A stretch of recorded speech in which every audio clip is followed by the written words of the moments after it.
The leader of the pack of wolves leads from the back, but the weakest one at the front. What is your management style? It's like I'm a wolf type. Okay, fine. So what's the difference between leadership and management? Manager always focus on get things done, but leader focus on get the right things done. I started my career when I was almost 18. I became the general manager by the age of 20, managing almost 100 people. So it never easy, especially being very young woman. Everybody was looking at me, why she's here? What she's going to do for us? She's too young. As a leader, You have to make the right decision for the business. This is not a charity. Welcome to another episode of the Ultimate Connector podcast. I'm here with Mark, CEO of RiskPod, and Hanan, CEO of Altry, a fintech firm. We're going to start the podcast a little bit differently to the previous ones. We're going to start off with a quick fire round questions on the spot, see how we answer it. So we've got Evie, the studio manager behind the cameras. She's going to ask us some questions. some savage questions. We're going to get straight into it. So let's go. Hanan, you're first. Good luck. Let's go. So what did your first team teach you about leadership that no MBA ever could? Well, it is the speed, right? I am a type of a person who love to get things done very, very quickly. And sometimes I can be very aggressive when it comes to objectives and targets. What my team teach me, Hanan, hold on, slow down. We're not up to your speed, right? And this is one lesson that I have learned as a leader. You need to make sure that your team is aligned, right? And as fast as you want to go, your team has to be up to your speed. Otherwise, I would be doing things alone, and this is not what is supposed to be for a leader. Yeah. So that's one thing that MBA will never teach you. You become the biggest asset, but also the biggest liability when you do that, don't you? Because things can crumble. Totally agree. And for me, I'm a people person. I really care about what my team feels, how they're aligned, are they clear in their objectives? So that's one thing I've learned along the way, that hold on your horses and make sure that your team is aligned. It's like the adage of the wolves in the wild, isn't it? You're only as fast as your the member at the back of the pack. Yeah. And did you know the leader of the pack of wolves leads from the back? Correct. Did you know that? I did know that. No, I didn't Did know. you know that? No, I didn't. Yeah, that's true. That's true. Really? And they put the weakest one at the front. Yeah. So you are a prime example. Hanan's a wolf. Is that what I'm saying? That is not how we thought this would start. But anyway, welcome, wolf. Okay. We've got a wolf What is in your here, management guys. style? It's like I'm a wolf type. Okay, fine. Great question. Okay. James, be honest. Is a great leader born or built? That's a hard question. I think everybody can be a leader, but not everybody should be one.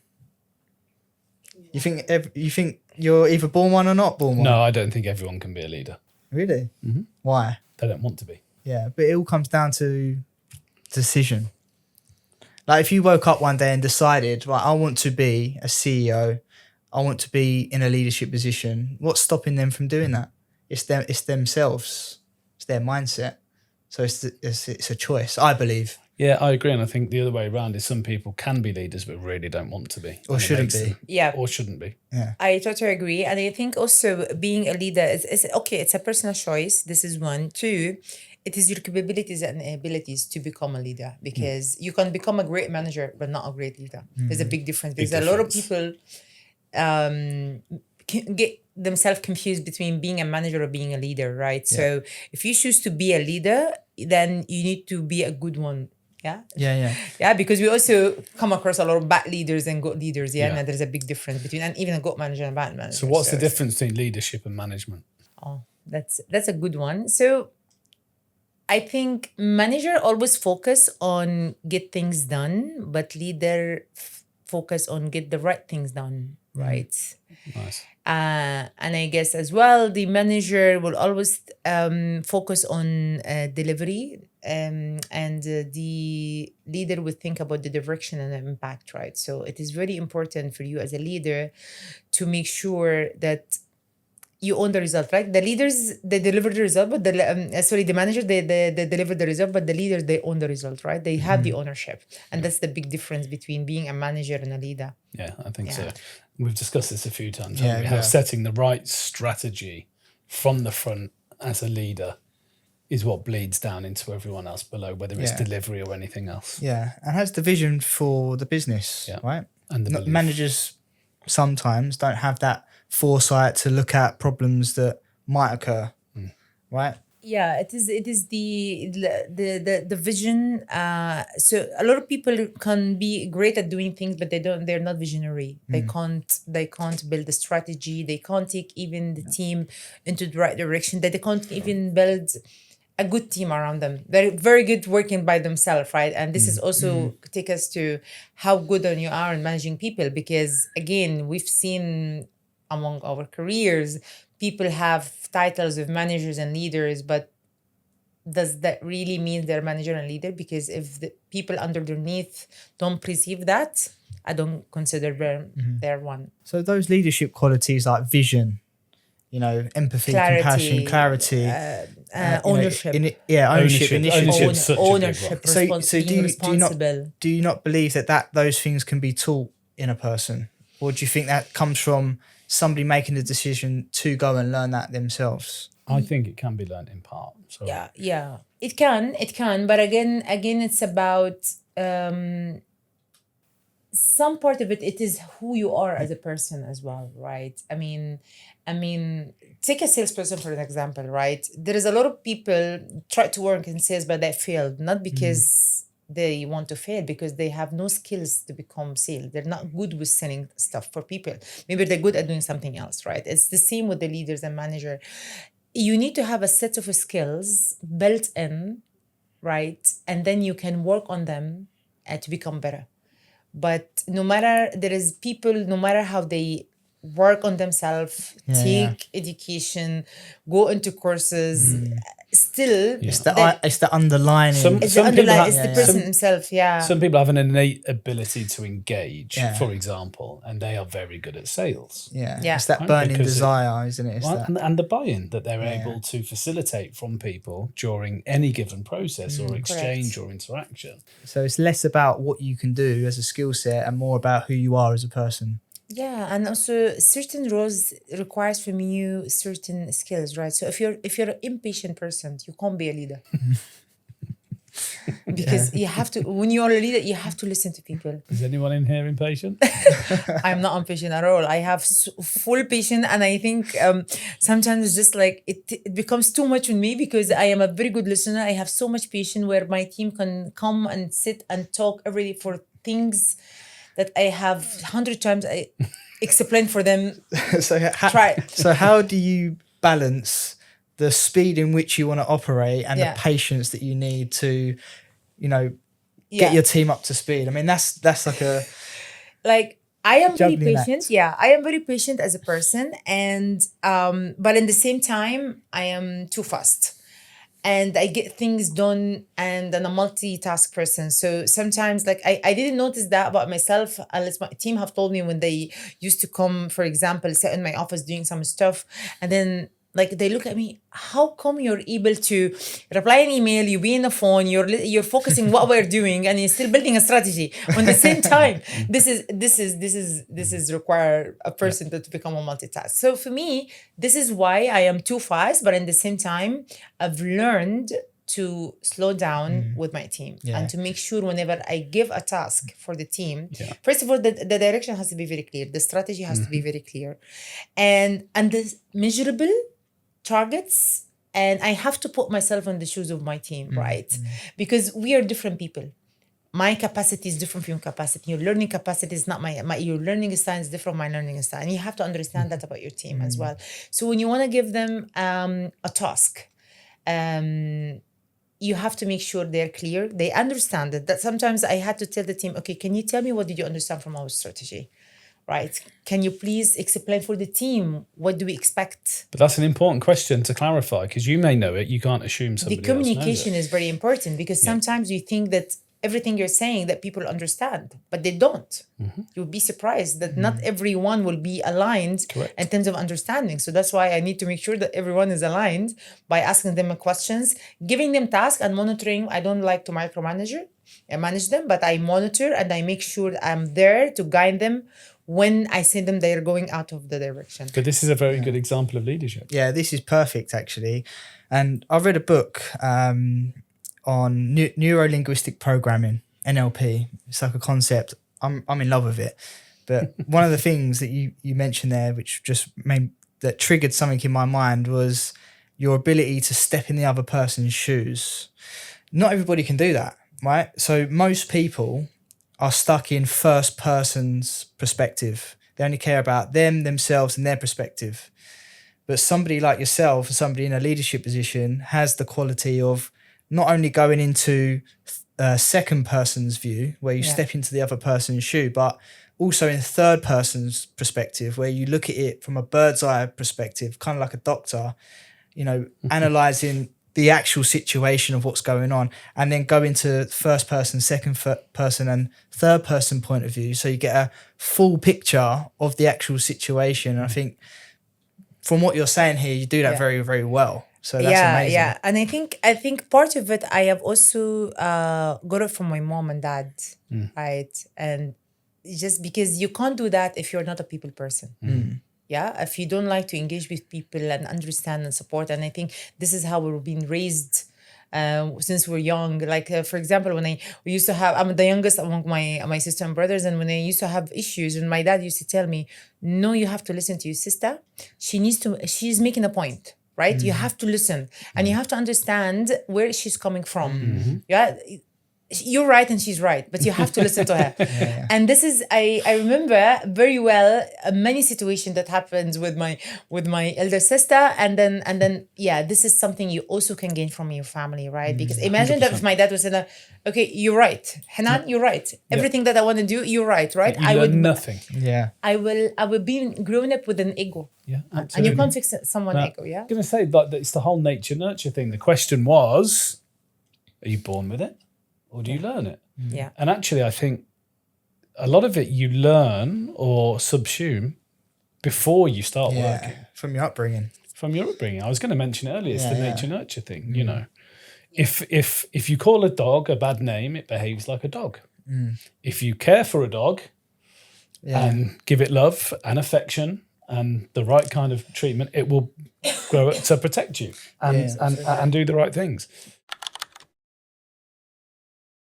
I would say ownership, right, makes you a great leader, because when you break down ownership, it means clarity and direction, discipline, integrity, right? Team building. That's ownership, right? Because leadership is all about, it's not about certainty, it's about being able to judge in the right time, in the right direction, giving the right reasonable decisions, and explain why you've been taking such decisions, right? For the team, people need to know, right? You have to be clear. So it's ownership. And if it's one thing destroyed the leadership, I would say lack of clarity and gossiping, creating an environment out of gossiping and it's not clear and no transparency, that kills the leadership and it kills the team. And I can't stand that. And I can't work for a company they have such environments. I can't. I think that's a really good answer. One bad apple kills the bunch. James, most people manage people. Almost nobody leads them. What's the difference? We've been speaking about this now. Yeah. For leadership, it's like Hanan's mentioned, leading from the back, pushing their people up. Having that vision, that clarity, clear objectives on strategy, and then management is, making sure things are getting done, on time, in the right way, So Mark, what's the leadership decision you were most criticized for that you'd make again without hesitation? You're evil. You've got hard questions. What's the one leadership decision I was criticised for but would make again? Selling your company. Was you criticised for that? No. I think it was the direction of travel within the company, where I could see where it needed to go and those around me couldn't. That's not to say they couldn't per se, but sometimes you have a gut feeling as an entrepreneur, as a leader, that where you're about to go might be painful, but in the longer term, it's going to work out, right? And ours was a complete change in how we decided to deliver the work we were going to do and how. And everyone was, but this is how we do it. My point was, it's not how we are going to do it. And that upset quite a few people, but we're here now as an acquired business. So it made a huge impact for everybody in the right way. A couple of people left. Mm-hmm. We were talking about those people who left. And in my last question, I let them leave because it wasn't right for them and they couldn't see the vision. But I could, and I believed in it and disseminated my thoughts appropriately. At least I think I did, given where we are now. And I'd do that again. I would believe in the vision that, I'm not saying that it comes to me ephemerally, but it comes as a leader in a business when you are touching every single part of it and speaking to every client and doing all of the things in between, you get that full picture. And I think that somehow is able to give you a glimpse into the future, because it's not just delivery, it's everything around it. So it's I would have the courage of my convictions again. Next up, Hanan, when did you realize the higher you go, the lonelier it gets? Oh, yeah. And how do you actually deal with that? Okay. So I would say, I would answer the different aspects. Is like the more you become successful, the more lonely you become. Right. And sometimes as a leader, you know that when you take certain decisions, it will upset people. It will let them down because they had other hopes or other plans, or it will lead that they leave. But as a leader, you have to make the right decision for the business, right? This is not a charity, No. right?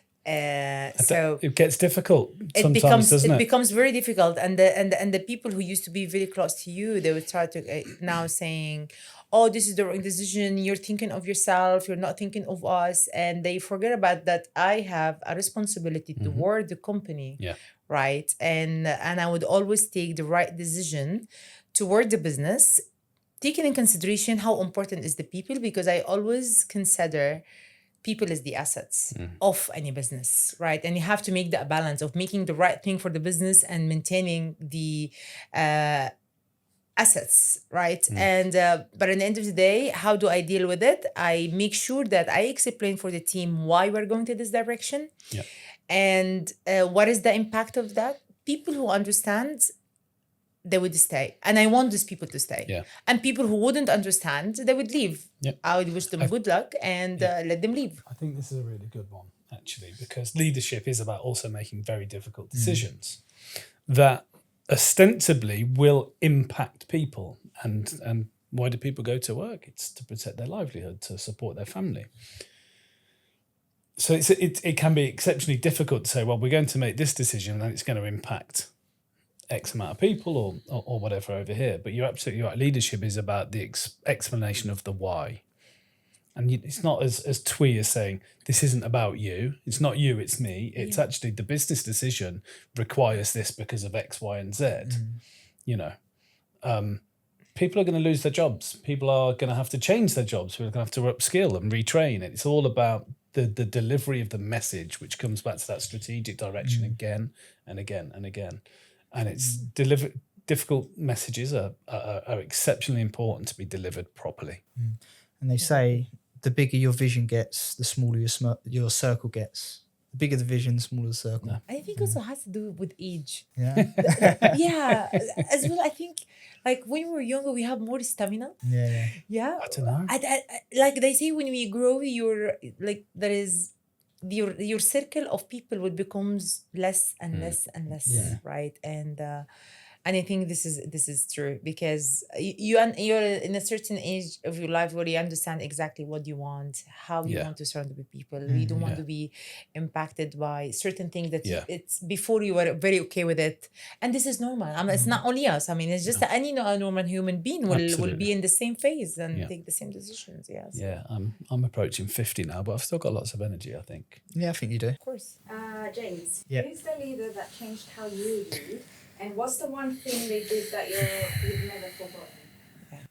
That's a really good question. And although most people might speak about a leader that impacted their life positively, I'm going to speak about a leader who impacted my life negatively. But in hindsight, looking back on it on the long term, is positive. So I got approached to come into a business, build the practice here in Dubai. And I was a director in the company. They made me CEO of the Dubai entity. And long story short, I built that business, brought in lots of money for that business. I was promised X, didn't receive any, as you do. And I think being burnt and having somebody that you essentially loved, trusted, was a business partner, is a friend, and also was a mentor. He was teaching me a lot. Unfortunately, that relationship turned out to be bad because of he went against what he said. And I'm a big believer that you say what you mean what you say. Right? If you say this, you shake hands on it. That's it. Don't have to talk about it. So when you get stabbed in the back, I think it teaches you the biggest lessons. And I'm grateful for that because it's allowed me to move on to much bigger things, much better things. And it's gave me, more intelligence and more wit to, assess people. Well, I think you learn a lot more from what goes wrong than what goes right. Exactly that. 100%. And I think every time we've been in a situation where it's not going right for us, there is a lesson here we want to learn. Either God have made that situation for you to learn maybe sometimes the hard time. Exactly. Because sometimes we don't learn the easy time. Like we know you shouldn't do this, but you continue doing it. So you have to be in a tough position, in a tough situation where you have to learn, right? So, and I think this situation will make you stronger, more intelligent, and it will give you an experience on how to deal with it in the next time, over and over again. Perfectly put. And your example is about ownership. If that ex-leader have owned his word, as an ownership, he have to deliver whatever he promised. Exactly. Yeah. So that was definitely the biggest. Integrity. Yeah. And I have issues with people that doesn't have integrity. Yes, Big issue. Exactly. If you're saying you're going to do something, do it. Exactly. Right? I'm as a woman and I own my word. Yeah. I And love it's like that. as a man, it's like, and this applies in every way, not only in leadership, even in relationship as well. Yeah, it's true. It's true. Yeah. So, yeah. Mark, your team is falling apart under pressure. First 3 moves. Go. I thought you knew something I didn't for a minute. Your team is falling apart under pressure. 3 moves, go. 1, ownership. Go and speak to everybody. It depends on the size of the organisation. Perhaps you can't go and speak to 500 people, but you use your manager in there to do that. I think gaining a consensus as to why a problem, I know it's very twee again, but a problem shared is a problem halved, And you will find by speaking to people, if you ascertain what an issue is and why it got there, how to solve it a lot more easily. Now, it might not be solvable straight away, but you have to go and speak and get consensus as to why something is going wrong before you need the data before you can build the solution. So that's probably stage 2. What information do I have? You can then build the steps and put the steps in place and get buy-in from the right people. You won't necessarily get buy-in from everybody, but then it's about establishing, okay, these are the new ground rules. I hold my hand up for this. They hold their hand up for that. This is how we're going to work together to improve things. There's no moratorium on mistakes. Everybody makes them. I think, things falling apart can sometimes take years to manifest to that point. Sometimes it can be like that because of a market change or a geopolitical situation like we had out here, which will have affected very many people. So I think falling apart also, sometimes it's easier to fix if it's happened quickly as opposed to happened over a long time due to things like politics and gossip and kind of continual Machiavellian themes that could exist within an organization. So, but I think you've got to find out the why, then you put the steps into place, and then you take ownership of how those changes are manifested into reality. So I've got a couple of questions for you now. So Sure. I think the fire round is there, it's done. So Hanan, you're CEO of a fintech company called Ultree, doing amazing things in the market, amazing. But, it didn't happen overnight, you being a CEO, right? Take us back, to however far you want to go. You mentioned your upbringing, but so, it wasn't always this way for you, was it? Yeah, You wasn't always a CEO, you wasn't just born like a CEO or just put into that position just because, you wanted it. Take us back to, your humble beginnings. What does that look like? Great. I think in my journey, I was never ready for any position that I've taken, apart from a few one recently. I have started my career when I was almost 18, right? I have taken a position on a company called Bait.com. Today, Bait.com is one of the leading technology recruitment company platforms. We know them, yeah. Yeah, and back then Danny Farha and Rabia Ataya was my mentors. I still owe them all my successful career because I've learned a lot from them. So I've joined the company with about age of 18, and I was studying law at the same time.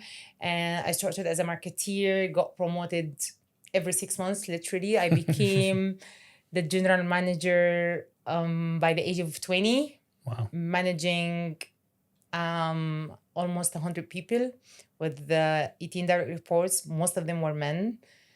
They rejected that, but yeah, it is what it is. And then by the age of 21, I became a territory manager, responsible for 2 markets. And I have stayed with the company almost like 7 years. It was amazing. And then I moved to Souq.com, which is Amazon today. I was the general manager of Amazon as well. Built a team around 600 people. I had more than 35 direct reports. And that was the age of like 25. That's too many direct reports, isn't Exactly. it? That's so many. It's too many, right? And and then I moved to another role as a CEO, and then I moved to Dubai, and then I've changed my career from e-commerce to fintech, and I've joined multi companies in Dubai. And it's not easy. It's not, it was never easy. It was never easy, especially being very young woman. When I take on a position, everybody was looking at me. Why she's here? What she's going to do for us? She's too young. That's interesting. Exactly. Yeah. So you're the CEO now. Yeah. So was that always the vision? Was that always the desire to be a CEO of a fintech company? Was always the goal? Yeah. It was always the goal for me to build something where I can help people to manage their financials in a way or another. So when I shifted my career from e-commerce to fintech, it was a goal that I want to become a CEO one day for a global company. Wow. And well achieved. happens. Yeah. So what are the biggest challenges,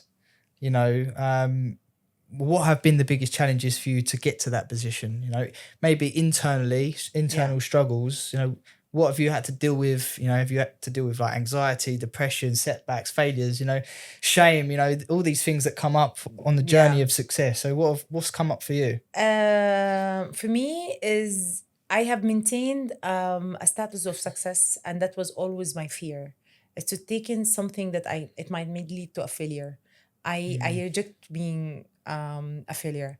Yet you learn a lot. It doesn't mean that I did not have a failure in my life. I did, of course. I'm like as anyone else. But what I mean, as a personal status, I don't like to be called a failure in any mean, right? Whether in a position in a company, in a relationship with a colleague or a friend, etc. So that fear of being successful is not easy, because being successful is not about doing it once. You have to keep doing it, and you have to keep doing it better and right. And this is a big challenge. That's a big challenge. Yeah, I think leadership is also about always it's those kind of incremental gains. You should learn from every experience that you have, both in business, in love, in friendship, in parenthood, whatever it is, right? You have to learn from all of those things, and they should feed how you respond to the following times that they happen, and things should get easier, but you have to critically assess your own performance as a leader, I think, and that can be quite easily lost when you're very busy. So how do you reflect upon your own performance? So one thing that I always do on a daily basis, when I go back home, before I sleep, I just try to monitor everything that happened in that day, right? Whether if anything went right, if anything went wrong, in a work level and in a personal level, right? Because sometimes you're too busy, you might take quick decisions, and you might behave in a different way because you are under stress or under pressure or whatever. So I make sure every day I remember every single thing that happened in that day. And if there is things that I need to fix, I fix it immediately the next day in the morning. Even if I have to say sorry to one of my team before I go to sleep, I do that. Right. And from a performance perspective, I think this has helped me a lot, monitoring my own performance. And I always have like a chit chat with my team, because I take them out, we go out for coffee and stuff like that. I tell them, guys, please, whenever you see me doing something that you don't like, let me know, because I wouldn't know that things bother you. Maybe you, as Mark, would accept certain things from me. You wouldn't accept for James, would not be acceptable for James, right? Because this is all impact my performance and their performance. 100%. If they're happy, if they always feel that they're working with me, not for me, and they're working for the company, with the company, not for the company, believe me, you're building a high loyalty team that they would think twice before they would leave the organization, and that impact performance. That's such a key word. They're working with, not for. Exactly. Yeah, that's because it's partnership. Exactly. That's it. And I really hate good. seeing people treating their staff as, I'm the boss, I have the right to do whatever I want. Yeah, we know that. But this is not the we know. Thank you for letting us know. But this is not the right thing to do. But people like us would call somebody like that a dictator, not a leader. Yes. Right, and there's a difference. 100%. I remember There is a big difference. One of my team, he came to me. He said, "Hanan, why you're too nice to me? I feel that one day something bad would happen." I said, "Why?" He said, "Because I've never seen a person who really cares about you." Asked my dad, how is he? Because he was in the hospital. You gave me a leave. We were calling every day, and no matter how. I said, because in the end of the day, we're human. We're not machines. Right? We're not robots. And I value you as a human, regardless of working together or not working together. But you are in a situation where, if I were in your shoes, I would love that people ask as well and take care of me. So that's exactly what makes you're teaching the way. It's great. Yeah. It's great. Yeah. I think something else that I picked up on there was self-reflection. You know, that quality is a really, high level sense of awareness. Not everybody has that. So if anybody's listening to this podcast and wants to be a leader, it helps you develop. Solitude, reflection, high levels of self-awareness, I think is a really key quality that is very underrated, I think. And emotional intelligence. Again, that's a different conversation for another day, but can that be learned, or is it innate? So what's your biggest success? My biggest success in a personal life or in a career? However you want to answer it. I would say in my personal life that I was able to take care of my mom since my dad passed away when I was the age of 14 till she passed away 2 years ago. Literally from everything, right? She was like, and we had a very tough time, and in the same time I was managing a company and I had team. I didn't make the team to feel that I'm going through a tough time. being in a very tough situation, but not reflecting that into your career, and you're still the business is growing. It's Well, a big achievement, and, yeah. and it's a success. And then in a career level that I have made it, I Yeah. became the CEO that I have reached the objective that I always wanted to. So amazing, thank you. yeah. And it's an interesting one, isn't it? The segregation of the personal and the professional. How do you segregate the two? Because the passing of a family member is a powerful. Yeah, it can destroy one person. On the other hand, it motivate another. Right? I would say because I am too sensitive to people, and as I said, I always put myself on the shoes of the people, right? So my team has nothing to do if I am happy at home or I have an issue, or they're not part of it, right? I should make sure that I make the segregation the minute I walk into the office. I make sure that my focus is at work and I've left whatever they're behind. I try, because it's not easy as well, right? So, because in the middle of the day you would receive a text, you would receive a call, etc. 100%. And when I have one of those days, which is a very tough day, I would walk into the office and tell the team, please guys, do not come to my office today. Yeah. I am not in a good state. Yeah, and boundary please setting, apologize for that, but I'm really going through a tough time. So please, if you need anything, you can text me, you can email me, but not onto one conversation. Yeah, because the thing is, I have an open door or environment, and this is what makes the team. Hello, Hanan. Can we chat? Yeah, of course, right. So so when I have one of those days, I try to because I don't want to give any negative impact. I'm okay to listen to people issues, but I don't want to transfer any negative vibe or energy to anyone else. Yeah, it's important, especially from CEO, level down, because it can spread like wildfire. Really quickly. Exactly. Even when the business are not doing well, right, and you know it very well, and even when you know that the company might shut down in 2 to 3 months, you don't want to transfer this to the team. It is her, so you have to take it all. Yeah. Yourself and maybe your direct report, the senior managers. Yeah. One thing I want to do: ask us two a question. Ask you 2 questions. Okay. Yeah. Okay. All right. You want to mix it up a bit? I would ask James, what are the top 3 things that you have regret you've done in your career? Great question. Top 3 regrets in my career. I don't have any regrets. I think. Yeah, I don't have any regrets. Honestly, I don't. So I can't actually answer that question. Fair enough. I think everything has led me to where I am right now. Great. Okay. So, Mark, how would you deal with a bad decision from your shareholder or from your top senior management? And if you disagree with that decision, how would you take it and how would you deal with it? And that's happened 8 times today. I am joking. If you're watching, shareholders and the leadership team, please don't watch it. We love you. But in all seriousness, there is something that will happen from somebody at every point in the day that you wouldn't have done yourself or don't want to happen. I think what you always need to remember is they're not doing it to you, right? It's not personal.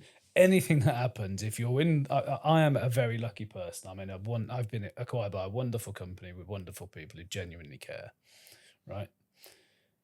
Now, I've been in a situation where people didn't care about the company. It was about themselves, right? So again, as you mentioned earlier, it's that, how do you sit in those shoes and how do you accept that person's behavior at that time? Yeah. It's not a reflection of you. Yeah. Now, sometimes it is very easy to take things personally, but it's far stronger not to. Totally agree. Great question. Right. Shall we wrap it up there? Yeah. I think so. I think that was brilliant. Yeah. Thanks for coming. It's been a pleasure. I'm sure we'll have you down again, maybe Sure. for another episode. Mark, My thanks pleasure. for joining. Another episode of The Ultimate Connector. See you on the next one.